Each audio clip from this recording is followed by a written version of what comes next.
Hello, welcome to another Looney Tunes review video. If you are new to the channel, make sure to subscribe to follow my journey to review all 1000 classic Looney Tunes shorts and give this video a like as well. So this is a review for The Impatient Patient, released in 1942. It's the 380th in the series and it's directed by Norm McCabe. There's currently not a physical release for this short yet, at the time of this recording at least, but there is a beautiful HD restored version out there, which you can actually see at the end of this review. It's in the public domain, so I will play it for you once it's all done. So just for consistency's sake, I'll just let you know what happens in the short. Again, you can watch the whole thing at the end, but I thought I'd do it here too. So you have Daffy, he's trying to deliver a telegram, and he ends up at this really weird house where you got this Jekyll and Hyde situation with the doctor that's there, and all sorts of crazy things happen. So first of all, you're going to see the highlights of the audio commentary that's still up on the channel, but for completeness sake, I'm putting it in here. Then you hear a few new thoughts from me, and then you'll hear from my good friend Manny Cruz, the Toonie tenor. He loves this short, so he wants to say a few words on it, and he'll go through some of the music as well. But without further ado, let's get into it. And before I introduce my guests, I just want to point out this title screen, how you've got these wonderful autographs, kind of like a doctor's signature, well, which is a nice touch. But with me today are my good friends Austin Kelly and Blue Genocide. Say hi, guys. How you doing? And I want to say first, this is a classic, and you can't debate me on it. I think it is a masterpiece. You guys should see the VHS print I'm watching right now. I think it's a good short, regardless of which way you watch it, even if it's in the whole horrible colorized version. I wanted to point out one fact here. Now, take a good look at the backgrounds of this short, at the layout, because I confirmed with my good friend Devin Baxter. That's the work of David Hilman, and he worked at Disney and was let go after the Disney strikes. And Hilman would later on help found UPA. And if you look at these backgrounds, you can definitely see how this will eventually lead up to the beautiful UPA backgrounds and the stylizations and all that stuff. So, yeah. Hilberman worked on the earliest Tashlin shorts from Tashlin's second stint as a director as well. I think he worked on Porky Pig's Feet. So his kind of weird style carries over to those early cartoons as well, and it's great. I think it's a lovely original take on the backgrounds in these cartoons. Absolutely. But the most important thing, I mean, you can ooh and ah over these wonderful backgrounds, but if the cartoon's no good, then what's the point? I mean, the art style is a lot closer to something like, say, Chuck was doing at the time with Kiki Rabbit and like shorts of that nature. I know we haven't gotten to Waikiki yet, but we're going to get there soon. No. And this is not going to be the last time that you'll see Jekyll and Mr. Hyde type cartoon in the Warner's library. Right. I think there's a Sylvester Tweety one later. So, yeah. Freeling does 3 Jekyll and Hyde cartoons later, but I think this one is just so cinematic and it's just so ahead of its time. I mean, I might go so far as to say it's better than any of the 3 Freeling did, but I think that's just getting too much into personal opinion. Do you know that in the first sound version, as well as the original intended pronunciation, the name was actually Dr. Jekyll? Ooh. Okay, I never knew that. That's Jekyll. And I like that gag there, which is like similar to what gag will be used in Duck Soup, the famous mirror gag with, Definitely look it up on YouTube if you haven't seen it, guys. It's definitely out there. It's been done so many times. I believe the Napoleon Cuckoo, Austin, I think that's Carl Dalton, isn't it? You know, that cuckoo clock, that's Napoleon? And there's it was. And there's a lot of John Kerry animation around here too. This gag, Blue. No. You know this gag with the spoon. You've seen that before, haven't you, Blue? Oh, yeah. It's in The Invisible Mouse. Or Dr. Jekyll and Mr. Mouse. Dr. Jekyll and Mr. Mouse. Yeah, I got the name confused. Yeah, that's all right. But Invisible Mouse. Yeah, but I know you know what it is there. But, absolutely. Which I know came out after this. Mixing mothballs. I do want to bring up, you'll notice Vivi Risto gets animation credit, and Don Christensen is a story guy. Both actually worked on the Looney Tunes comics just a few years later. Yeah. Christensen often put characters in like action stories like this one, and it doesn't really work with their character. Although, I mean, this is still an enjoyable cartoon. After seeing this cartoon so many times in just really low quality VHS prints, colorized versions, and you name it, it's like a revelation, really. I love this dance animation of the. It's so great. Let's see dancing. Yeah. Yeah, well, that was me finding out I don't have to do any more Two Curious Puppies commentaries, or when I did my last Buddy short, that was pretty much my dance. Of course. So yeah, as mentioned, that commentary track is still available in full on the channel. So if you're a big fan of the Golden Age shorts, you'll definitely notice a bit of a pattern when it comes to Dr. Jekyll and Mr. Hyde. Just about every studio did their own variation on it, whether it was like a direct adaptation, more or less, of the actual story, or just the general idea of a split personality where you got someone who's, really meek and weak and all that stuff, and then they drink something and boom, they're just this vicious monster. So this one is definitely a little more closer towards the original book, The Strange Case of Dr. Jekyll and Mr. Hyde. Although in this short, he's Dr. Jekyll. I mean, what else are you going to say, right? Of course you're going to use Jekyll. So, there you are. In fact, they even use the name Chloe. And there's even a reference to Frankenstein in a birthday message towards the end of the short as well. So they're keeping up with the horror theme in this one for sure.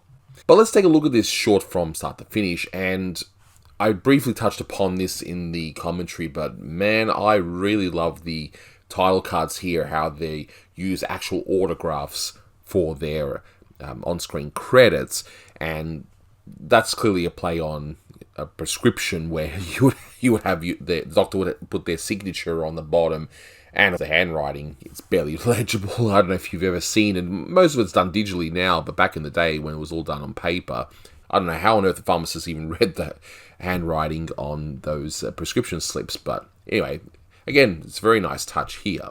Now, my friend Manny Cruz, the 2D tenor, is going to no doubt touch upon this further, but that whole Chloe bit in the beginning where you hear Chloe, Chloe, that's a reference to a very obscure 1927 song, Chloe, Song of the Swamp.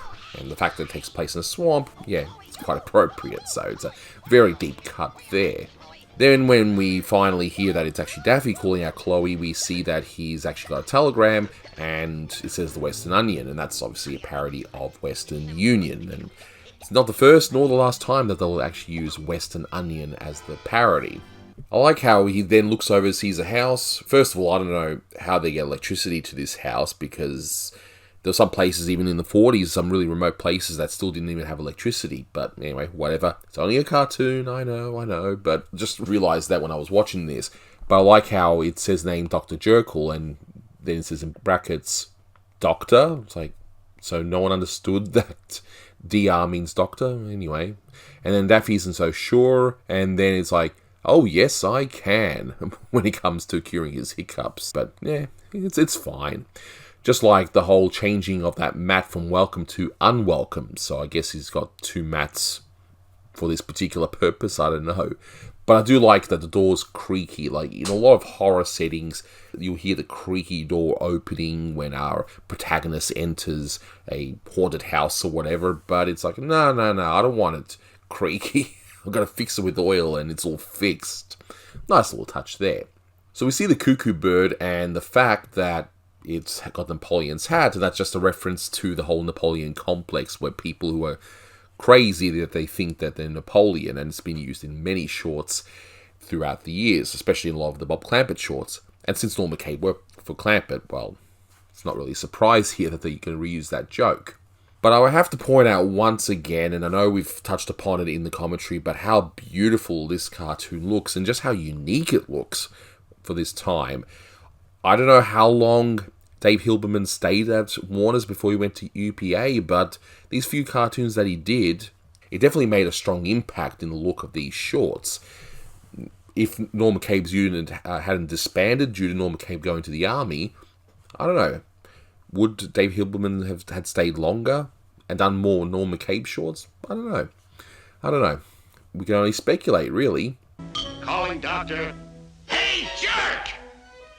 Yeah? Oh, and I love Mel Blanc calling out to the doctor and trying to get the doctor's attention. He's yelling out, "Hey, jerk!" You know, a nice little play on the Jekyll name. But we see this wonderful gag. We see all these scientific beakers and all sorts of tubes and all these other generic mad scientist looking stuff, right? All of that build up, and it's just to be a small thing for coffee. I thought it was great. It's a Tex Avery style gag, but here it works pretty well, I thought. But gee, this doctor is rather incompetent. Like, he's examining the whole fact that, yep, okay, you got the hiccups. And he's like, okay, I'm going to scare you. And he's just so meek. I don't know, this doctor's just one really, really weird and seemingly incompetent doctor, except for the fact that he's able to turn himself into a ridiculous monster, which I'll touch upon in a moment. If you're familiar with that Tom and Jerry short where it's a very, very loose adaptation of Dr. Jekyll and Mr. Hyde, where Jerry would drink this poisoned milk that Tom makes, you'll see that some of the gags are shared between the two, and this is pretty much a coincidence, I'd say. So in each of them, you'd have the spoon that melts, and they've even used mothballs as one of the ingredients, so it's just one of those really odd coincidences. And I love the effect that once we do see this monster, and I love that design, by the way, it's just the deranged looking thing. I wonder who actually designed the monster itself. I would love to know. And then the smoke appears as a dress of sorts he has to get out of. Yeah, pretty nice. I'm Chloe. And his voice, of course, it's got to be a really stupid voice, right? It's like, duh, I am Chloe, let's you and me wrestle. Love it. Absolutely love it. And we hear from the phone, and I'm not sure if this is actually around anymore. I really didn't have time to look into this, but you guys let me know in the comments if it is in your country. But there's a phone number you can call where it gives you the precise time, and that's to help you set up your own clocks at home. Because, I mean, these days it's all digital, right? The time is pretty accurate, but back then there was no digital devices, so they would call up this number and they would actually get the correct time and set up their watches, their clocks, or whatever. Now, I like how the chase fight scene, which is beautifully laid out, by the way, I should point out, but I like how it just turns into a dance, and the song that they dance to, which, again, I'm sure my friend will go into in a moment, You Hit My Heart With a Bang. It's a nice little catchy tune, and yeah, I like the dance animation to that. In the last third, we do see that the radio becomes more and more involved with the chase scene. I thought that was a nice little touch there, and we see a lot of wonderful angles and quick cuts. Again, the layout here is absolutely fantastic. You can actually feel the tension, especially when the monsters are slowly approaching Daffy. He's against the wall, the shadows growing over him, the monsters approaching. It's fantastic. You know nothing's going to happen to Daffy, but for that brief moment, you kind of forget. It's that good. And we end with Chloe turning into the mean Whittle Kid, and that was a Red Skelton character from the radio, and you hear the whole, he don't know me very well, do he? And when the Napoleon Cuckoo bird holds up the sign, he doed it. That's also from the show as well. It was just like a running gag. And it's not the first nor the last time it's in a Looney Tunes short. But I've prattled on long enough, so my good friend Manny Cruz, the Toonie Tenor, is going to give his thoughts on the short and of the music as well. So, take it away, Manny. Hi, everyone. This is Manny Cruz, the Toonie Tenor, coming at you with the latest edition of It's Time for Manny's Music Time with music trivia for you today. Bum! For the 1942 Looney Tune cartoon, The Impatient Patient, directed by Norm McCabe. So I asked Anthony to come on for this short. This is a personal favorite from my childhood. I love this cartoon, but I'm going to focus mainly on, of course, the music, and I'll also give some thoughts about the cartoon itself. So let's get started, shall we? So this cartoon features a few cues. One of the songs I'm actually about to discuss isn't in the cartoon. I mean, minus, you could argue, 2 notes of the melody itself. But it actually answered a question that I had about this cartoon for many, many years that I just never knew about. So, in the beginning of the cartoon, you hear Daffy yelling out for Chloe. He goes, Chloe, Chloe, hey, Chloe!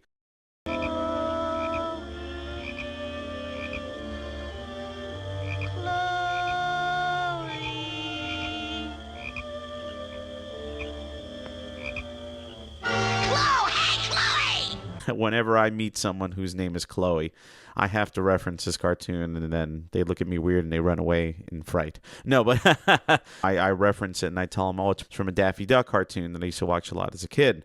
But I actually didn't know that this opening would have made a lot more sense for people who were alive when this cartoon originally came out in 1942. So, what is this reference? It's actually a song. So, Daffy, as well as the contemporary audiences of the time, would have recognized that it's a reference to the song Chloe, Song of the Swamp, a song which was written by Charles N. Daniels, and the words were composed by Gus Kahn, and this song is from 1927.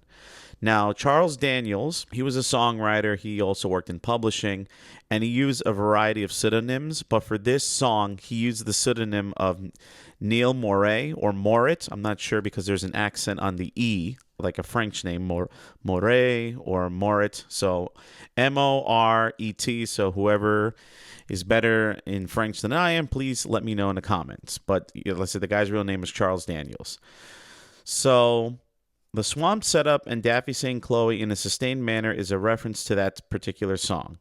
Many versions were recorded, but a very famous parody of it by Spike Jones and its orchestra came 2 years after the release of this cartoon, and in that version, singer Red Engel does the vocals for it. And this song has actually become a bit of a jazz standard. Many, many different versions came out in the 20s, 30s, and 40s. So again, this would have been a song that the audience would have instantly gotten the reference, got a chuckle. So now, whenever I meet someone named Chloe, now I know it's actually a song. So look at that. You learn something new every day. The next cue you hear, so this cartoon actually has a bunch of cues that I initially thought were popular songs, but they were actually stalling originals. I just wish that I had more ability to see the names or the documentation for the specific stalling cues, and that's hopefully a dream of mine one day, is that I can go and look at the original cue sheets that are housed somewhere in the Warner Brothers archive. So keep your fingers crossed for me, folks. Hopefully I'll get to do it one day. So the next cue from a popular song comes right around the time after Chloe transforms into his, or I guess Dr. Jekyll. Yeah, I love that. And that reminds me, I love that part. It says, calling Dr. Jekyll, hey, jerk! Yes, duck! I love that. I just love Mel Blanc's line reading of, hey, jerk. Anytime he screams or yells, is a chef's kiss. So let's say, yeah, Dr. Jekyll transforms into Chloe, and Chloe goes up to Daffy while Daffy's strapped against the chair. And you hear a little excerpt, about 6 seconds of the song Hey Doc. Ba-dum, ba-dum, da-da-da-da-da-da. Hey, where'd the little guy go, chum? I know there's a recording of it that I heard years ago. I forgot. It might have been Cab Calloway doing that particular performance, but I always liked that recording. I'm trying to remember it off the top of my head. But here's a little information about the songwriters themselves, which I thought was pretty interesting. So Hey Doc was co-written by Kim Gannon and Edgar Sampson. So let's talk a little bit about Kim Gannon. His full name is James Kimball Gannon. He was born November 18th, 1900 in Brooklyn, where I was last night. I went to see a concert. Another thing that I love, Avatar: The Last Airbender, they had a concert of the music of the show in Brooklyn, and I got to see it, and it was an excellent thing. So I go from my love of Avatar and music of the show to my love of Looney Tunes and the music of these cartoons. So yes, he was born in Brooklyn, 1900, and he passed away April 29th, 1974 in Lake Worth, Florida. He was a songwriter, obviously, and he worked on other songs. Two songs that I saw that were used in later Warner Brothers shorts are 5 O'Clock Whistle. I'm thinking in particular of Little Red Riding Rabbit. That's what Little Red sings in the beginning. Yeah, the 5 o'clock whistles on the bling. Ba-da-da-da-da. Well, that amazing voice by, I believe it's B. Benaderet, doing that really obnoxious voice in the beginning of the cartoon.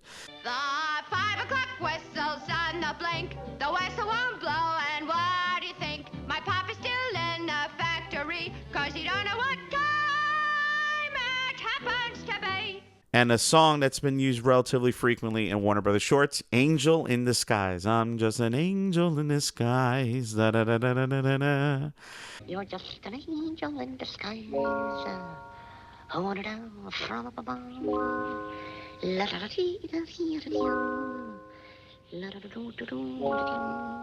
And probably Gannon's most famous piece of music that wasn't used in a Warner Brothers short, but is I'll Be Home for Christmas.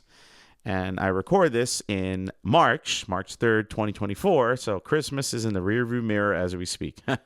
He, like I said, he was born in Brooklyn, New York, but he did move to New Jersey, Joyzy, like myself. And he actually graduated high school at Montclair High School in Montclair, New Jersey, which is the same city that I went to college in. I went to Montclair State University in Upper Montclair, New Jersey. So nice little connection.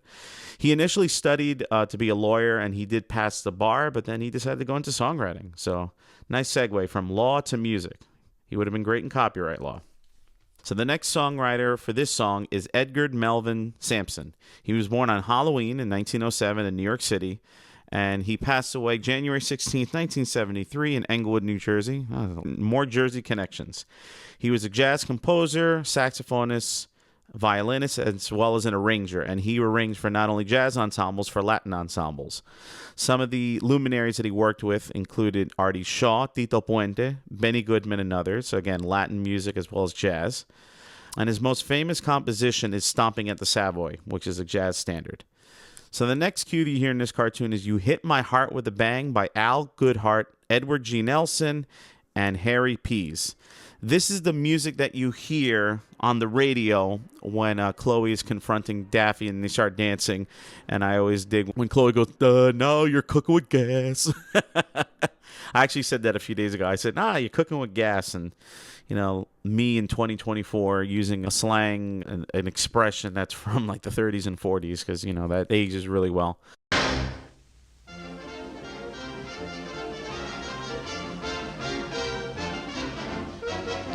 Now you're cooking with gas.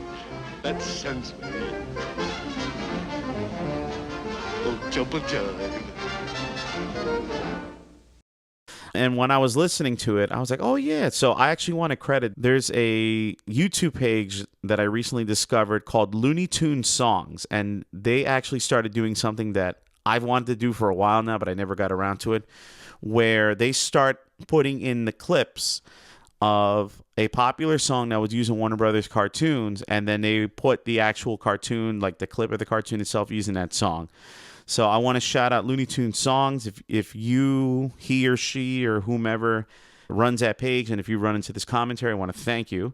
And I was trying to look up information about the songwriters, and luckily this video came up. They actually just uploaded it about a month ago. It's called Every Time You Hit My Heart with a Bang, was used in classic Looney Tunes. And when I heard the melody of the song, I recognized it immediately from the ending of Hair Ribbon during the infamous scene where either, depending on what version you watch, Bugs kills the dog by shooting him in the mouth, or the dog commits suicide, the Mad Russian dog.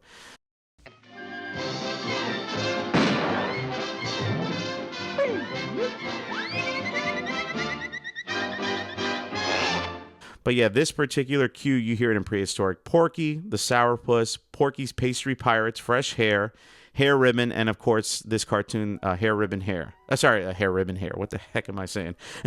The Impatient Patient. That's what I meant to say. And you hear this cue twice, both times that Chloe starts dancing to the radio, because he's a big fan of that song, apparently. You also hear a little bit of In the Stirrups by J.S. Zemeckis. I want to talk more about J.S. Zemeckis in another commentary. Carl Stalling used a lot of his work in the scoring of his cartoons, since Carl Stalling had a background working as a silent film organist, and a lot of silent film organists did use the music and compilation of books by J.S. Zemeckis.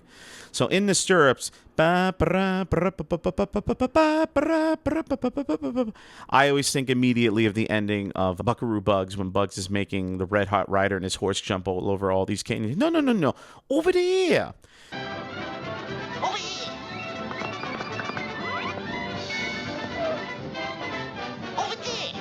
And another name for this particular cue is actually called Western Scene. I remember for years I was looking on YouTube to find it, and I couldn't find it. And then I found a collection of J.S. Zemeckis recordings, and then when I saw Western Scene and I heard it, I was like, oh, that's In the Stirrups.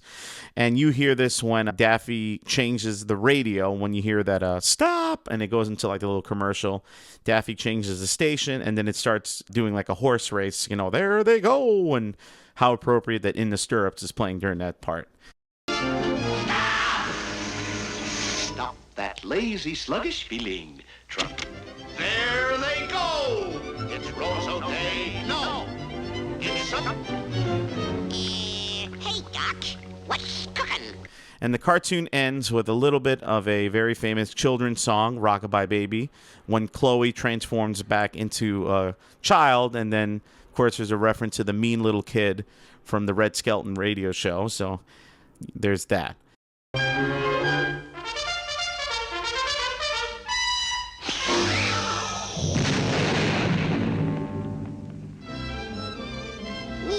Snooky Wookums.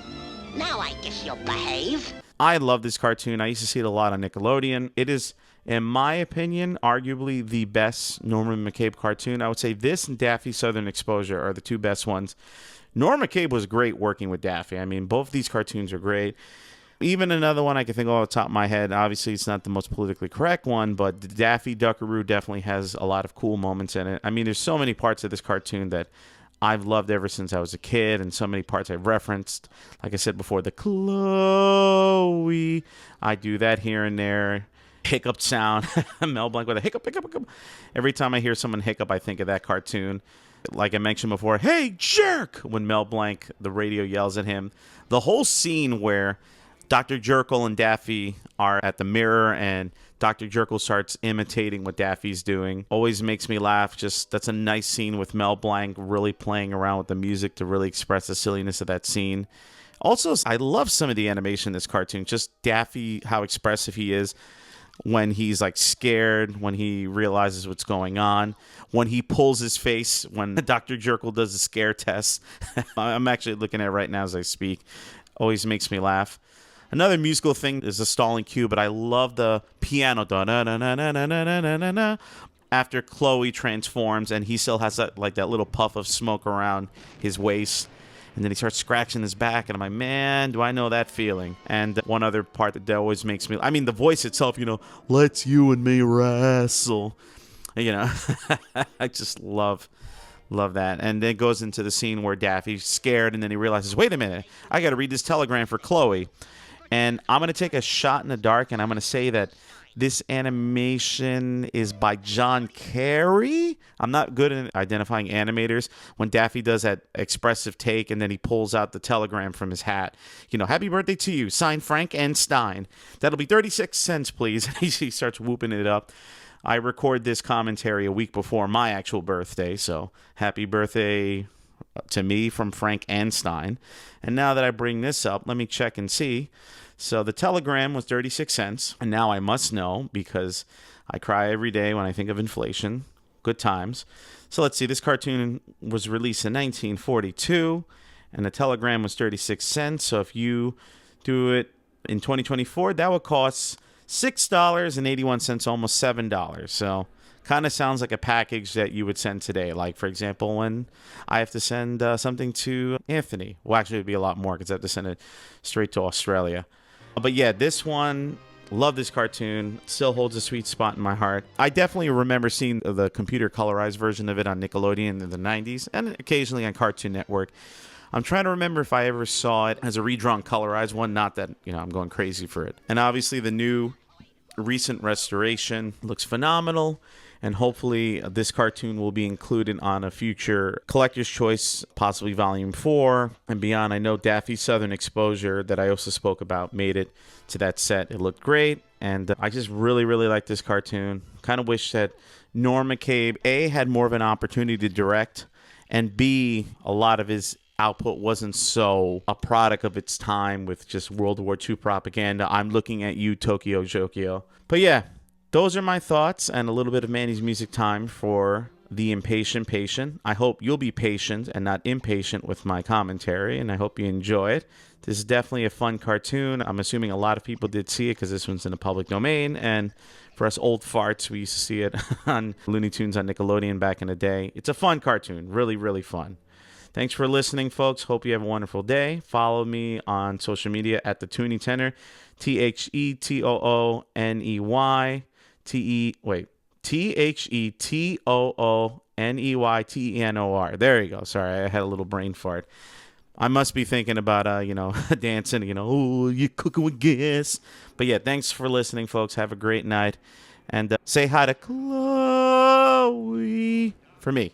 Bye. Thank you, Manny. Admittedly, look, this is not a go-to short for me, but it is one of those nice little gems that deserves to be rediscovered, and not just because of the way it looks, and even if the humour is dull, at least it's great to look at, similar to being able to watch a Sniffles short. Those shorts look beautiful, they're just not funny. But this one, look, it gets an 8 out of 10 for me. It's still not going to be my go-to short, but it is that nice little gem that people should see, and again, you can see it in a few moments here on this channel. But hopefully one day it'll make its way on a collector's choice set because, well, it's pretty safe, it's already restored, so why not? Daffy's Southern Exposure is on one of the sets, so why not this one? But in any case, judge for yourself and let me know in the comments what you think. But as for the review, that's all done, so until next time, take care.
How do you like that? It's them blamed hiccups again.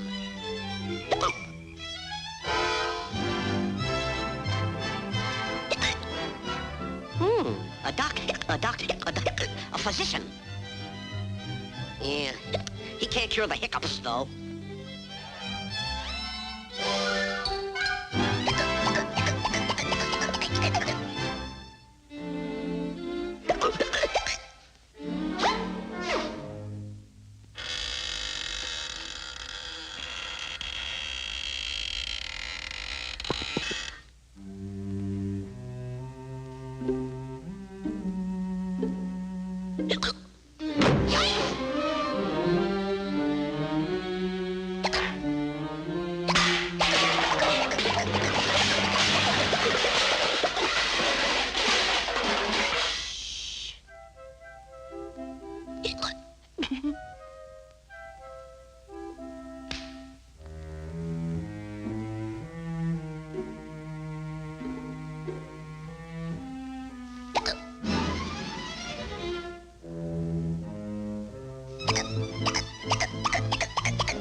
Calling Dr. Jekyll, a duck.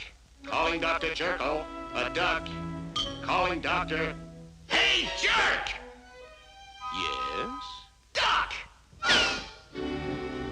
Ixnay, off day, and up day, will the hiccups say.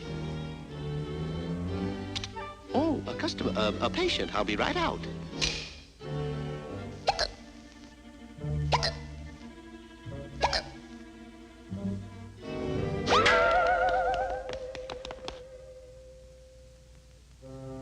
Put him up, I'll suck her in a puss. I'll swallow a dog, I'll stick up your mess. Stick up. It's me.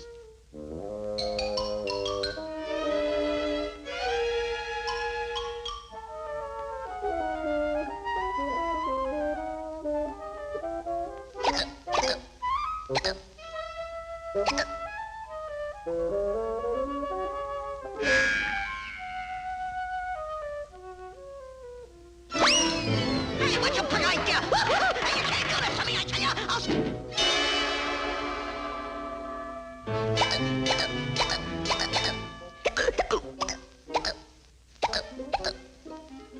Nasty hiccups, nasty, nasty. And we'll try the scare cure. That's what we'll do, yes. Boo! Boo! Boo! Ooh.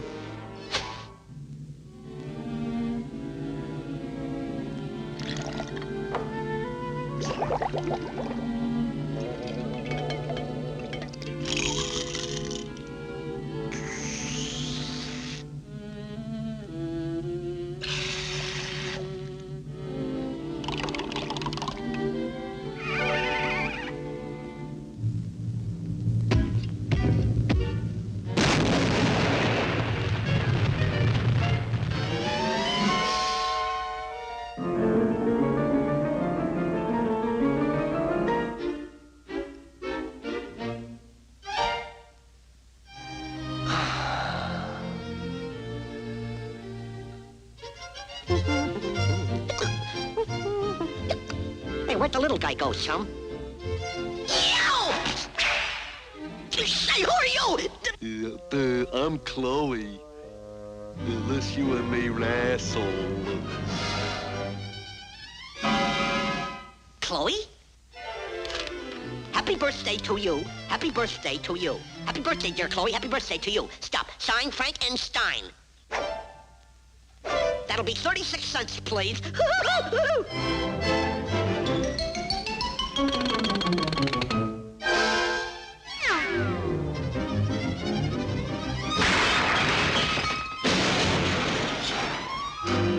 When you hear the tone, the time will be exactly 10:02.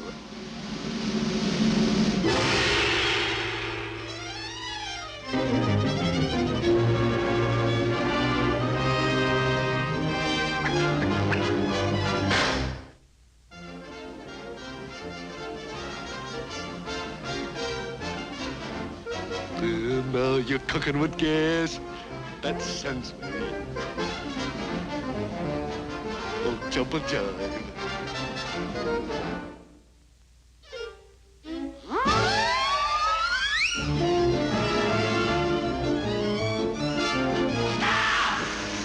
Stop that lazy, sluggish feeling. There they go! It's Rosso Day. No! It's some... Hey, Doc. What's cooking? Sweet love. Suta suta.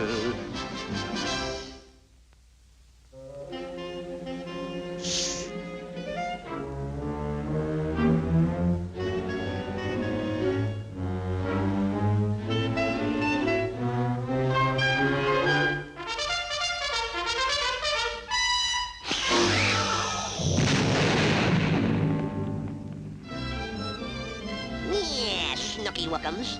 Now I guess you'll behave. Uh-huh. You don't know me very well, do we? You don't know me very well, do we? Oh, you broke my little head! Oh, you broke my little spine! Oh!